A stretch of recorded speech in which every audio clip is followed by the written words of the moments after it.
O ministro Alexandre de Moraes, ele determinou hoje a prisão domiciliar do ex-presidente Jair Bolsonaro. Apoiadores do ex-presidente estão agora na esplanada dos ministérios. Nossa repórter Luciana Amaral, os detalhes com ela ao vivo de Brasília. Boa noite, Luciana. Oi, William, muito boa noite a você, a todos que nos acompanham aqui no WW. A segurança na esplanada dos ministérios, inclusive, já foi reforçada pela Polícia Militar. No momento, eu estou aqui em frente ao condomínio da casa de Jair Bolsonaro. A movimentação aqui está tranquila, mas esses manifestantes não descartam passar também por aqui. Aqui mesmo a gente já pôde ouvir motoristas passando, cada um de um lado, criticando e elogiando essa decisão de Moraes de hoje. A defesa de Jair Bolsonaro alega ter sido surpreendida, pois não enxerga qualquer descumprimento de medida cautelar. Os advogados falam que, por exemplo, a fala dele, apoiadores em Copacabana ontem, não pode ser vista também como um ato criminoso e afirmam que vão recorrer, então, dessa prisão domiciliar. Aliados de Bolsonaro afirmam que o Brasil, então, vive uma ditadura, um estado de exceção, criticam a prisão sem ter um julgamento ainda concluído. O presidente do PL, Valdemar da Costa Neto, partido do Bolsonaro, disse que a ordem de prisão soou como uma vontade de calar a população, ainda que a medida só acirra ainda mais os ânimos e passa de novo um sentimento de exagero no inquérito, ainda mais antes de qualquer condenação.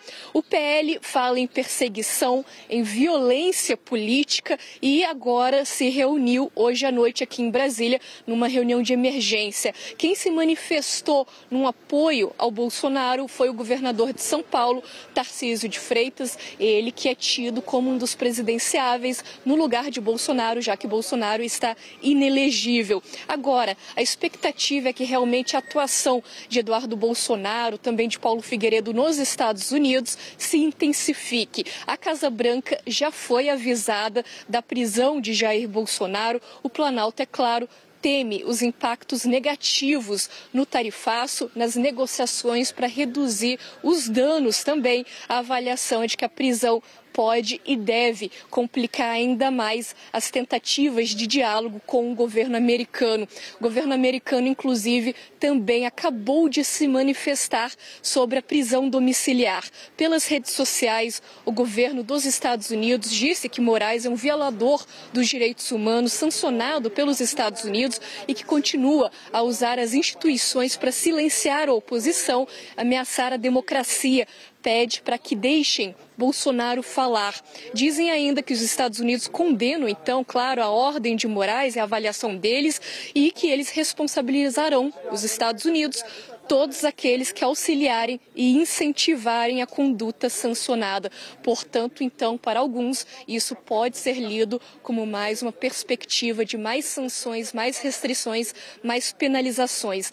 No Senado Federal, cresce ainda mais a pressão em cima do presidente da Casa, Davi Alcolumbre, para que ele paute pelo menos um dos 28 pedidos de impeachment contra Moraes protocolados até o momento. A oposição, inclusive, pretende apresentar mais um pedido ainda nesta semana. Mas, até o momento, Davi Alcolumbre não dá sinal nenhum de que vai ceder a essa pressão. Por outro lado, aliados do presidente Lula comemoram a decisão, dizem que essa prisão domiciliar reforça a democracia aqui no Brasil e, ao mesmo tempo, avaliam que a prisão era previsível e que Bolsonaro provocou o Supremo Tribunal Federal. Agora vamos entender então melhor essa decisão de hoje de Alexandre de Moraes na reportagem que preparamos. Vamos conferir. Alexandre de Moraes afirma que Jair Bolsonaro tem descumprido as medidas cautelares de forma reiterada, entre elas a proibição do uso de redes sociais, inclusive por meio de terceiros. O estopim para a decisão foi a postagem do filho Flávio, mostrando a participação virtual de Bolsonaro na manifestação realizada em Copacabana neste último domingo. Jair Bolsonaro também apareceu em ligação com o deputado Nicolas Ferreira na manifestação de São Paulo. O ministro do Supremo afirma que Bolsonaro agiu de forma intencional. O ex-presidente agora tem de ficar em casa e não pode receber visitas, a não ser dos próprios advogados e de pessoas autorizadas pelo STF. Jair Bolsonaro também fica proibido de usar o celular, diretamente ou por meio de outras pessoas. A Polícia Federal apreendeu os telefones dele logo depois da ordem de prisão domiciliar. Se qualquer uma das medidas cautelares for violada, o ministro avisou que vai decretar a prisão preventiva do ex-presidente.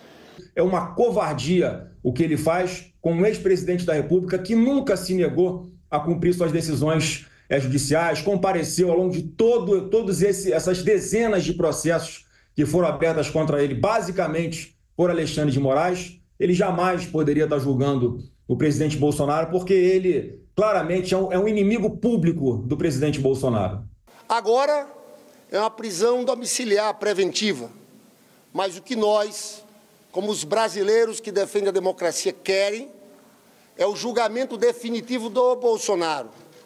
E depois do julgamento, por toda a trama golpista, pela Operação Punhal Verde e Amarelo, de assassinato do Lula, Alexandre de Moraes, Alckmin, que a gente quer que ele seja julgado e condenado e vá pagar sua pena na cadeia.